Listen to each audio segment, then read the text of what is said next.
بسم اللہ الرحمن الرحیم۔ آج کا ہمارا ٹاپک ہے 1973 کا آئین۔ 1973 کا آئین ایک بڑی امپورٹنٹ ڈاکومنٹ ہے جو اس کی امپلیمنٹیشن سے آج تک اس میں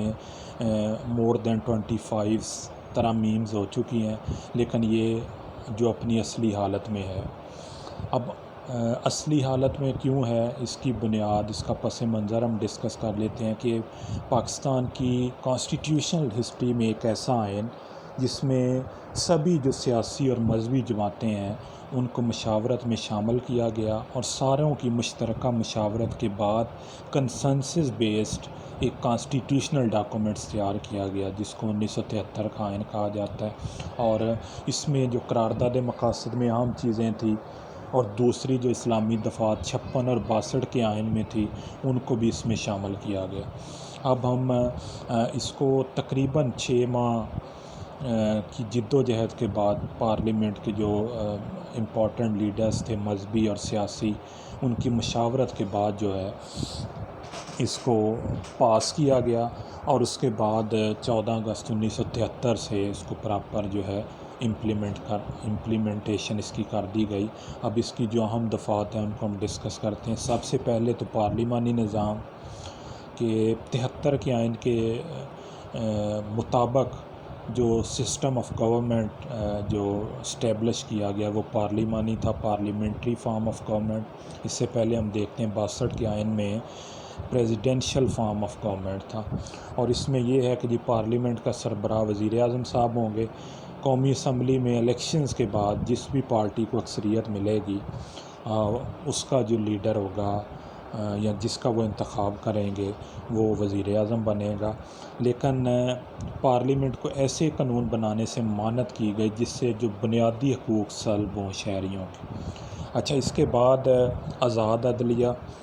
73 کے آئین کے تحت عدلیہ کو آزادانہ طور پہ اپنے اختیارات استعمال کرنے کی ضمانت دی گئی، اور دوسرا یہ ہے کہ جو کسی بھی ریاست کے جو 3 امپورٹنٹ ستون ہیں جس میں مقننہ ہے، انتظامیہ اور عدلیہ، تینوں کے بارے میں جو بھی لیمیٹیشنز تھی اس کو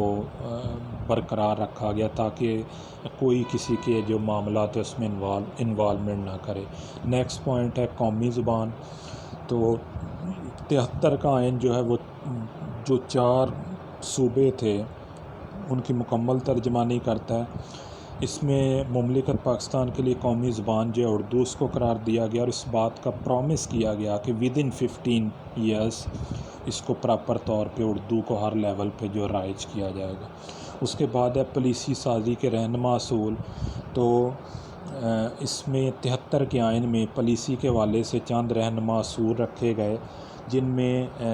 صوبائی تعصبات کا خاتمہ، اقلیتوں کے حقوق کا تحفظ اور پاکستان کو فلاحی مملکت بنانا، یہ جو تھی شامل تھی۔ اس کے بعد ہے قرارداد مقاصد کی شمولیت۔ تو قرارداد مقاصد کو سابقہ دساتیر 56 اور 62 کی طرح 73 کے آئین کے ابتدائیہ میں بھی شامل کیا گیا،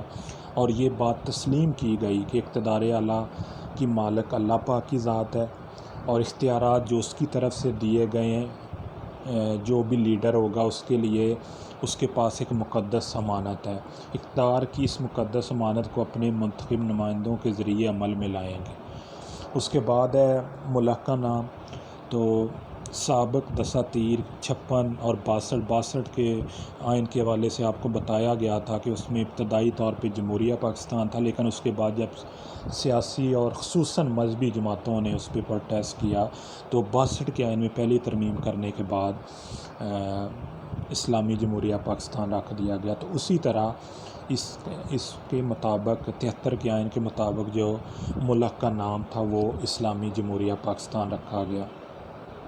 سرکاری مذہب 73 کے آئین میں فرسٹ ٹائم جو پریویس دساتیر میں یہ نہیں تھا کہ اسلامی جمہوریہ پاکستان کا جو سرکاری مذہب ہے وہ اسلام کو ڈکلیئر کیا گیا، اور یہ ایک اچھی چیز تھی اس حوالے سے کہ ہندوستان کی جب تقسیم ہوئی تو جب ہم بات کرتے ہیں 2 قومی نظریے کی تو اس میں سب سے بنیادی چیز تھی کہ پاکستان نظریہ اسلام کی بنیاد پہ بنا۔ مسلمان ہونے کی شرط پریویس جو دساتیر تھے ان میں سے صدر پاکستان کے لیے تو مسلمان ہونے کی شرط تھی، لیکن وزیر اعظم کے لیے نہیں تھی۔ لیکن 73 کے آئین کی یہ انفرادیت ہے کہ اس میں دونوں جو ہیڈ آف اسٹیٹ پریزیڈنٹ اور head of government prime minister, دونوں کے لیے یہ کمپلشن کر دی گئی کہ دونوں جو ہیں ان کے لیے مسلمان ہونا ضروری ہے۔ اور اس سے نیکسٹ اس میں امپورٹنٹ بڑی چیز ہے مسلمان کی تعریف۔ اس سے پریویس جو دساتیر ہیں یا جو کانسٹیٹیوشنل کے حوالے سے کمیٹی بنی، اس میں ایسی ہمیں کوئی چیز نہیں ملتی۔ تو میں سمجھتا ہوں ذاتی طور پہ یہ 73 کے آئین کی انفرادیت ہے کہ اس میں مسلمان کی ایک پراپر تعریف جو ہے اس کو ریٹن فارم میں مینشن کر دیا گیا، اور اس حوالے سے ہے کہ مسلمان ہونے کے لیے توحید، رسالت، قیامت اور اللہ کی کتابوں پر ایمان